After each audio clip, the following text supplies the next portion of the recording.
Hello, and welcome to Business with Smith Co.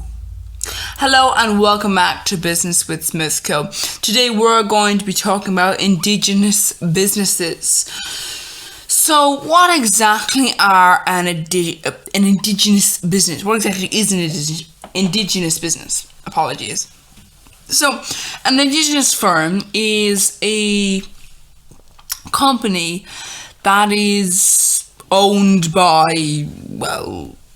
basically it's a company that is owned by the country that it's operating in. So it's not a multinational corporation, and it's not a company that, is, like, you will find these companies that are not necessarily multinationals, but they are foreign. So what might happen is, let's say I set up a business in my country and it's not that successful. It's not very successful at all. But then I expand and I go into Germany, let's say. And I am very successful there. And it's a fully fledged business, doing very well. And I think, I'm in my country, I'm not gonna continue doing business here. So I close that section down. Now, I'm not technically multinational. I'm just not from that country. I'm not in that country. I'm not based in that country. I'm not living in that country. And in some cases, you're acting like a multinational, but just, you don't provide services for any other place. No, this is the thing you have, which is obviously which is that it's the owners of the corporation are from the country that it's operating in. It operates within that country, and it generally they understand they have a personal interest in the survival and growth of the firm. The place of business is within that country. And examples of this would be, I can't really give you specific examples because, obviously I'm not giving examples of multinationals, I'm giving examples of businesses that operate only in your country. So, businesses that operate only in your country, they would be, local businesses and also quite large businesses. They're generally quite loyal to the country that they're from. They don't relocate, even in times of, financial stress, for example, if there's a recession or if there's low investment. Because a lot of time, businesses that are quite large, that are multinationals, for example, they're not very loyal to the country they're in because they're not from that country. That country is just one of their many places they can be. That's not where they may have a base there, but that's not where their main base is. That's not where they're from. They employ people there, but their managers there are, below the main company managers. Furthermore, Indigenous businesses will generally provide local benefits. They might purchase raw materials from local suppliers. They'll employ local people, although in fairness, multinationals may actually have to do it themselves. Although all the times they may actually do the weird thing of bringing in their own people, which is sometimes a bit strange, but they will possibly reinvest their profits within the country that they're from, and this can be spent in the economy. They also create entrepreneurial role models. If they prove to be successful, Indigenous firms might stimulate other entrepreneurs to set up a business.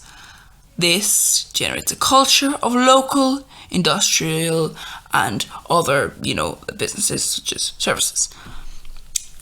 It also lowers reliance on foreign direct investment.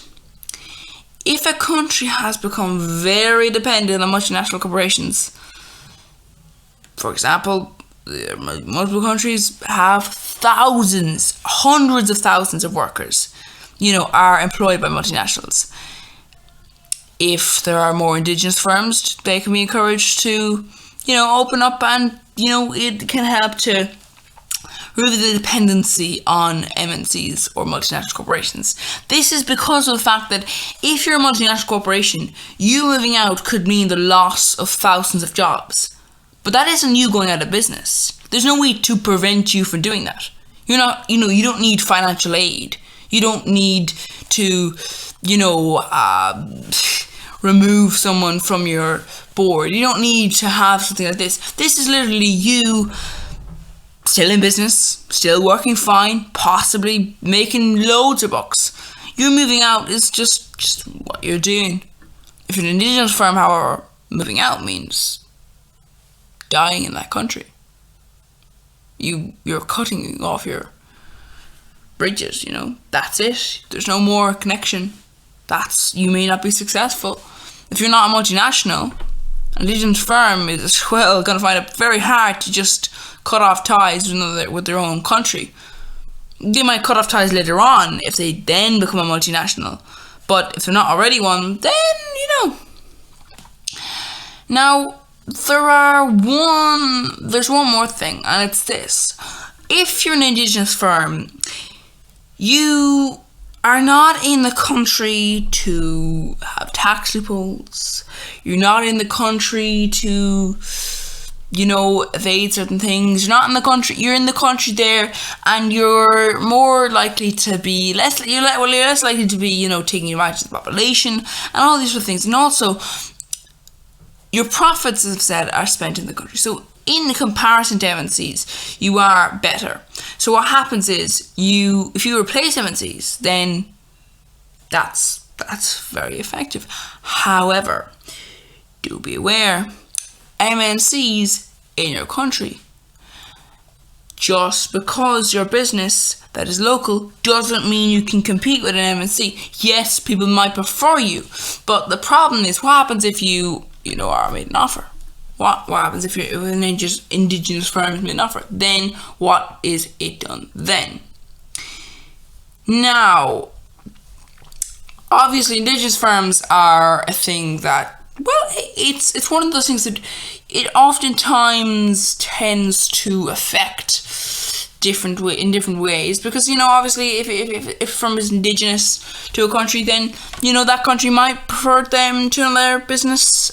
For example, there are some businesses that are very predatory. They do not pay staff well. They do not do many things that they should do, but they're not legally required to. So and that might be something which an Indigenous firm might not do.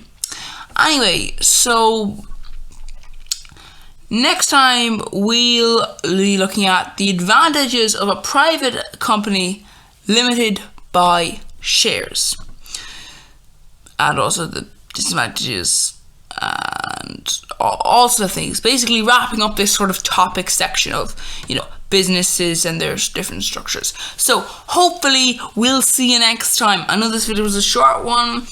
Other videos will not be as short or shorter. We do have short videos, but they're short. They're designed to be short. If you want to watch them, and please do come back next time. It will be a lot less waffly. This one I feel was a bit bad, but next time probably we look at in greater detail and a little bit more informative. Do see our other videos that might be of interest to you, and do subscribe to the YouTube channel. Thank you, and hopefully we will see you next time. If not, bye bye.